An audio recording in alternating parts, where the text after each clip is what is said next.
let's do something that we never really thought was possible. And he invited me to join him in the adventure of getting back into the wine business kind of in a whole new way from what he knew as a child. Welcome to the Sharing Passion and Purpose podcast, a weekly podcast providing career and creative inspiration to help you build a purpose-filled life. If you're interested in tapping into your creative potential, pursuing a career with passion, and building on your biggest and best resource, yourself, please join me on this path. I'm your host, Nancy Moore, and I want you to know that I'm on this journey with you. So let's get started. Well, today I get to talk to you about a really interesting woman. Her name is Mia Mascarin-Oven, and she is a fourth-generation winemaker.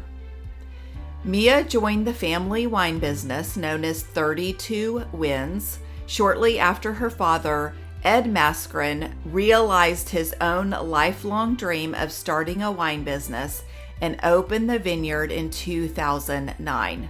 So there's truly no limit to when you can realize your dreams. Prior to joining the venture, Mia logged over 20 years working in the energy industry, so it was really switching gears for her to join and become a part of this family venture. This interview about Mia shares more about the background of over a decade in the family wine business and why she thinks it's important to give back. You're also going to hear her talk about the family and how they got started initially so many years ago and how it has come full circle with her dad being in the wine business again. As you'll hear, Mia is extremely passionate about giving back to the community and does so in a variety of ways. So I hope you enjoy this interview with Mia. Hi, everybody. I am so excited today to be talking to Mia Mascarin-Oven, and she has a really unique and interesting story to share, and it involves a vineyard and also living in Tulsa, Oklahoma. So it's interesting, and you'll get to hear more about her and her family's business, 32 Winds Wine. And then also her heart for giving back. She's very philanthropic, and we will talk about that today. Welcome. Thank you so much, Nancy. I thought I might go ahead and start out by talking about 32 Winds, the winery, and how that came about.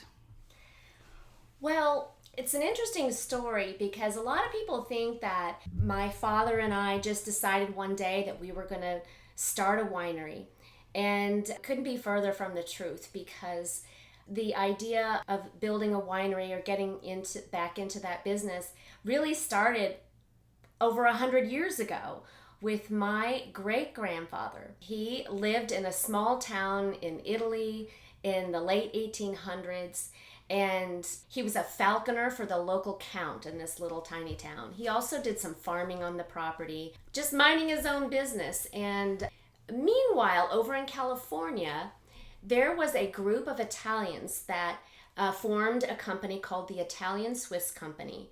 And their primary focus was finding work for Italian immigrants who came over from Italy to San Francisco, the Bay Area. And they were looking for work in the wine and agriculture side of things.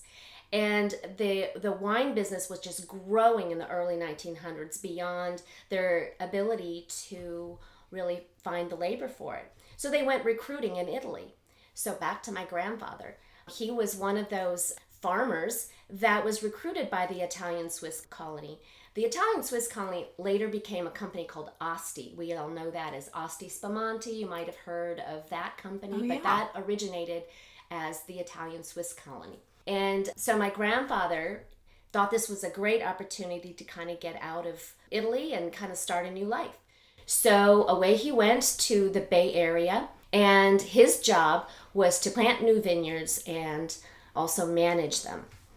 And he did that for a number of years for the Italian Swiss colony and brought his wife over, and they ended up having 7 children and settled in the Central Valley of California. So after working there for a while, he decided he had earned enough money. He bought a plot of deserted land in a small town in Central California and enlisted his entire family, all of his children, to hand plant vines, little cuttings that they had saved into the ground, and they planted their own vineyard.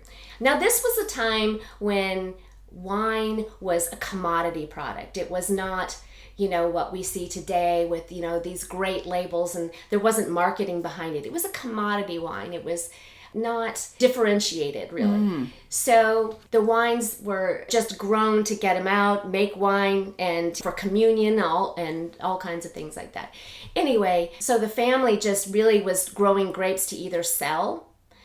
They were growing grapes to sell as table grapes to grocery stores, and also to make raisin. And they made a little wine themselves, some jug wine that they would keep under the table always. Oh, how funny.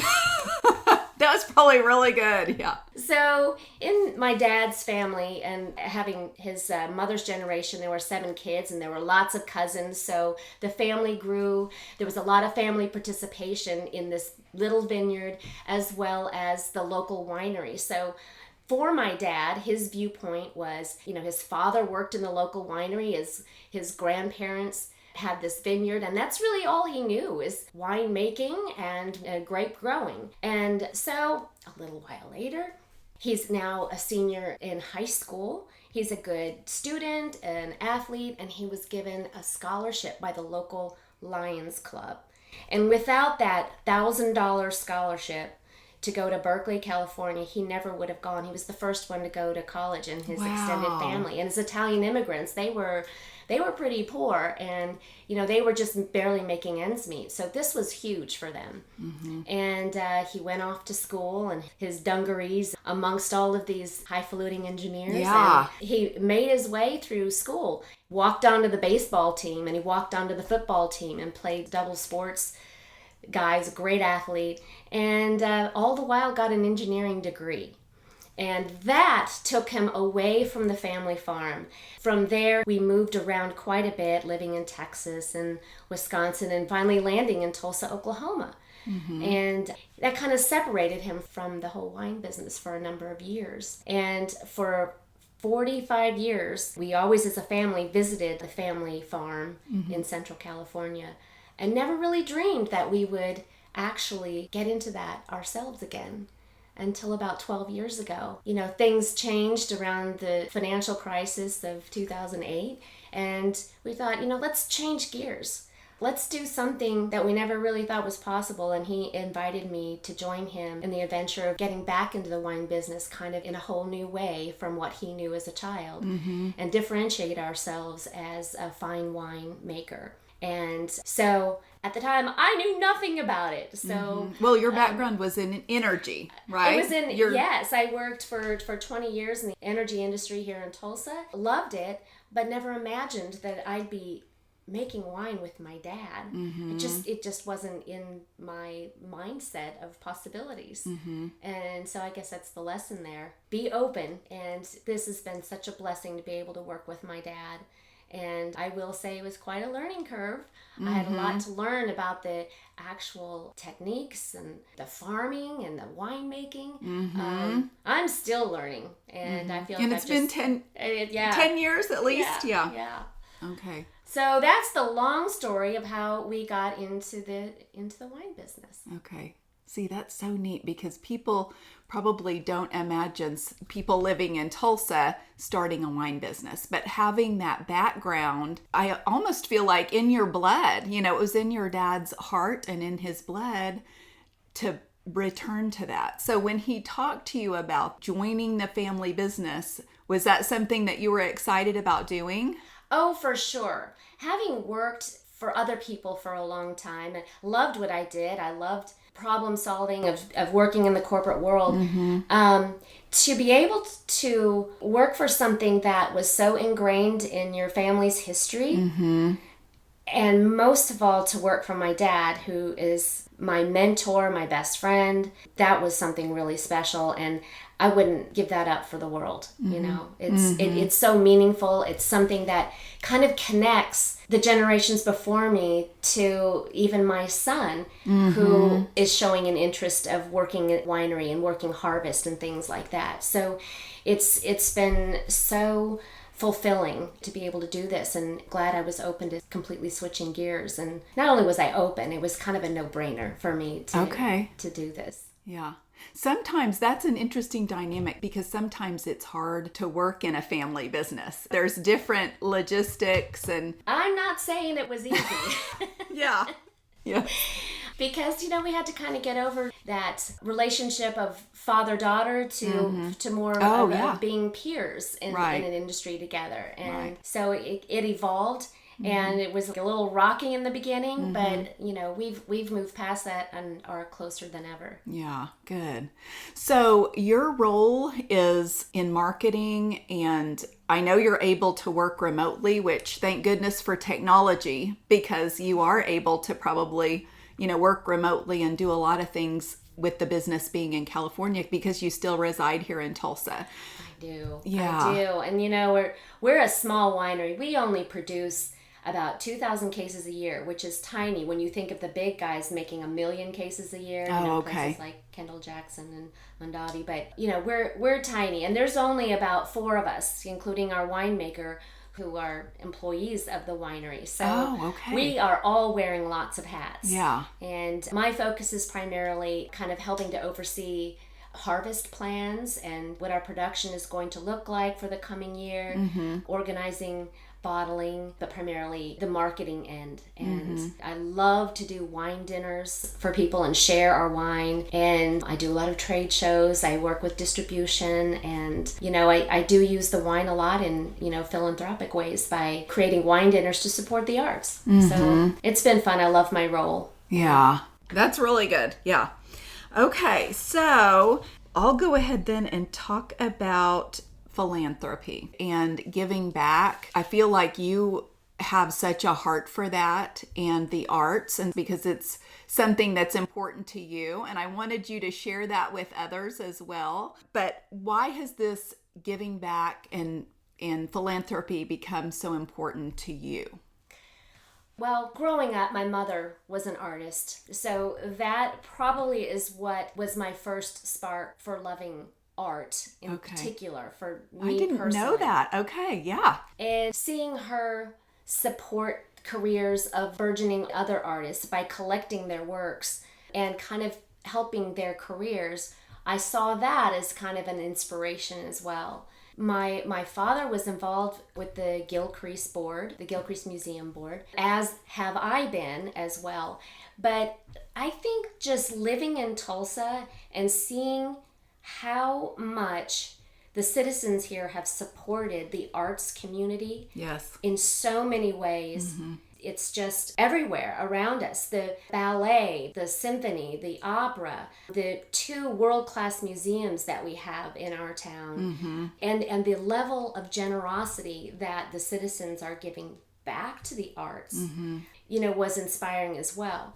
But I think in a deeper sense, when I think about, okay, well, that's great that everybody supports the arts, but what really does that do for a community? And I have been thinking about that a lot over the last years, and I feel like undoubtedly when you can view the artwork of others and the expressions that they have, and you can see another point of view, I think it just opens our minds. And for children to see that at a young age, to see the different points of view, either through art, through dance, through cultural exhibits, through history, you have a much rounded view of not just your world, but the world around us. And especially now in a world of division in this country, it's even more important for us to recognize how valuable the points of view and expression of art and history are in our community, to connect us, to really bring us together in different ways, and to understand someone different than you, and to be open-minded to it. And I just can't ignore that. And I think that especially for children, this is an invaluable place. And I mean, Tulsa is, and in the way that it provides that for our children. And I wish we could replicate this in every community. Mm-hmm. We are very fortunate to have some amazing, generous donors and different organizations that have been so supported over the years. Undoubtedly. I mean, I think we all know who they are. We know the names in this community, and hats off to them. Because I think that they're inspiring a whole younger generation of also giving back and getting involved and volunteering. So do you have some favorites and some places where you enjoy specifically working with or supporting, or do you want to share that? Well, I've always loved the organizations that provide for child advocacy. So any of those organizations in this community are vital to the community. But my involvement has been in the Tulsa Ballet for a number of years. I was on the board there, and as well as the Gilcrease Museum. And those are the two that I have narrowed down my dedication to and supporting them. I think both of those places have brought in the ability to view outside cultures, and as well as really explaining our own history, in particular the Gilcrease, of our heritage. And the Gilcrease Museum is a world-class museum, and fortunately it's going through quite a transformation right now, and I hope by 2024 we'll have an amazing new structure there that will really draw the attention internationally to our wonderful bright diamond of a city. Yeah, it is incredible, and I'm sure it will. I'm sure it'll be well done and be something that people will enjoy for many years to come, for sure. Okay, so along these lines, since we're talking about giving back, how do you instill the importance of giving back into your son? It's really a challenge, in the grind of our busy days, to try and figure out how you make your child a better human being. I know that he sees me being involved in the community. And my hope is that gives him some inspiration. And we do talk about those things. He's at an age right now where I can get him involved in more things. But I think it really all begins with instilling in your child a sense of kindness and compassion. Because when they have that foundation, I think it's just a natural thing for them to want to give back and help other people. And if you can do that, you've really crossed a hurdle there that is going to be much easier for you in the future to make your little human a better man. I love that. Yeah.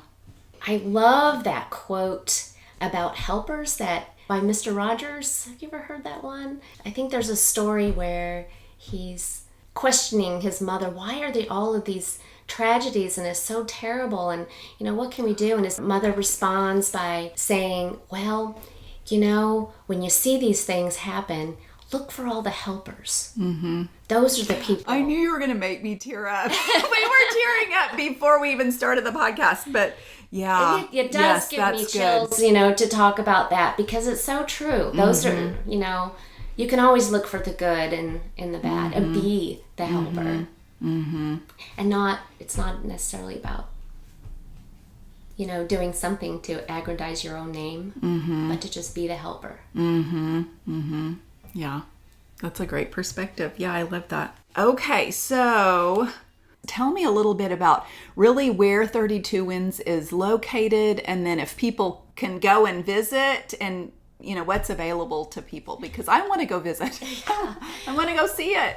Well, we are located in Healdsburg, California, about an hour north of San Francisco. Healdsburg is a lovely little town. It's considered one of the top wine destinations in California. And we're just about a mile outside of this wonderful little town. And we have a vineyard, and we also purchase grapes from other growers with whom we have a great relationship with. We're very involved on the growing side because really, we feel like that's where the wine is made. It's made throughout the season in the fields. And if you've got the right soil and the right climate and the right people tending to it as they caretake the vineyards throughout the season, you have a wonderful product in the end. And so we respect deeply the attention that our growers give. And not only that, we also participate. We are usually assigned a block or two of the vineyard, and we participate deeply in that growing season as well. And then make the wine right in Santa Rosa. And so currently, we have 2018 vintages of Pinot Noir and Chardonnay available, as well as an amazing 2021 vintage of our Rosé of Pinot Noir, which is amazing, and a Sauvignon Blanc. All of these are in limited quantities, but they're available in Tulsa at numerous wine shops and restaurants, so ask for it. Okay. Ooh, yeah. Because if they don't have it, maybe the restaurateur will say, we need to get it. That's right. Yeah, but I know it's at a lot of popular restaurants, and because I've seen it. So, okay, so for people who don't know a lot about wine, I was thinking, do you have something that you always, a tip or a suggestion that you always give out to people that would help them in their wine tasting or growing in their wine journey?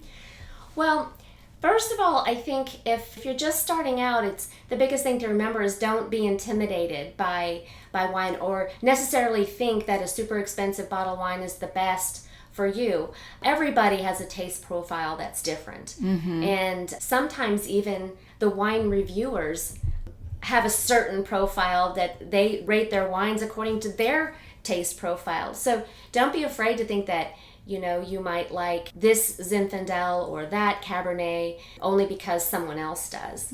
Try it. Go to your local wine shop. There are several in town that are happy to answer questions and find a white wine for you that's in your budget. And so support them. They are really, really helpful. And one that comes to mind is Ranch Acres, Old Village, Park Hills. They're happy to answer questions, and start there. There are a couple of wine magazines, including Wine Enthusiast and Food and Wine, that always feature great articles on great wines and great values to buy. So I would start there. Okay. Yeah, that's good. Okay, so I typically wrap up with, what are you passionate about right now? I am passionate about this city right now and the transformation that we are undergoing. And, we think this just suddenly happened. It's taken years really for the community to buy into the idea of really developing and allowing for an arts community, an arts district. Fortunately, the city voted for a bond issue to transform the Gilcrease, the gathering place. I mean, this city is becoming a place I am really proud to bring my extended family and my friends to. I mean, there's an unlimited number of places I can take them and show them and surprise them. Whether it's a trail hike in Turkey Mountain or going to river parks these days or a bike ride. I'm so proud, having been a resident here for the last 40 years or so. It makes me so happy to see this city really coming into its own. And, there's a lot of pride here, and I love that. And that's what I'm passionate now. Okay. Okay, I love it. You are so sweet to grant me this interview and visit with me, because I've just been so interested about this story and hearing about how 32 Winds came about. And it's so much deeper when you have that family, that heritage, that background that you're continuing the legacy of. For sure. And it has really helped to connect that generational history I've had with my own son. Yeah. And so I hope to see him working out in the harvest in the next couple of years. Yeah. That'd be neat. Yeah, I have visions of harvest. You know what I have visions of? Stomping grapes. So is that part of it? Stomping grapes? Well, I think we have really great machinery now that does that. Okay. Yeah. You can tell I have no idea. You're the expert. But it is fun, and it feels kind of good on your toes. Yeah. to stomp a few grapes. Yeah. Well, that's so funny. Okay. Well, thanks for being here. Thanks for talking to me. It's been a pleasure.